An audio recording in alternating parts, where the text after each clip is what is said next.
മത്തങ്ങ വെച്ചത് കറി മാത്രമല്ല കേട്ടോ, ഇതുപോലെ ഒരു അടിപൊളി ടേസ്റ്റി പായസം ഉണ്ടാക്കാം. അപ്പോൾ എങ്ങനെയാണെന്നല്ല നമുക്ക് വീഡിയോയിലിട്ട് പോകാം കേട്ടോ. ഫസ്റ്റ് മത്തങ്ങ ഇതുപോലെ അരിഞ്ഞെടുക്കാം. എങ്ങനെ വേണമെങ്കിലും അരിഞ്ഞാലും കുഴപ്പമില്ല കേട്ടോ. അപ്പോൾ കുറച്ച് വെള്ളം വെച്ചിട്ട് തിളപ്പിക്കാൻ വെക്കാം.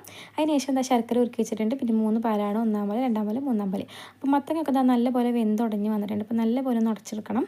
അതിലേക്ക് ഞാൻ പിന്നെ ശർക്കര നീര് ഒഴിച്ച് കൊടുക്കണം കേട്ടോ.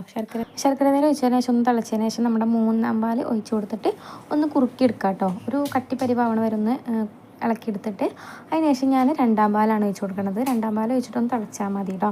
പിന്നെ ഒന്ന് ജസ്റ്റ് ഒന്ന് കുറുങ്ങാൻ വേണ്ടിയിട്ട് ഞാൻ 2 സ്പൂൺ അരിപ്പൊടി കലക്കി വെച്ചിട്ടുണ്ട്.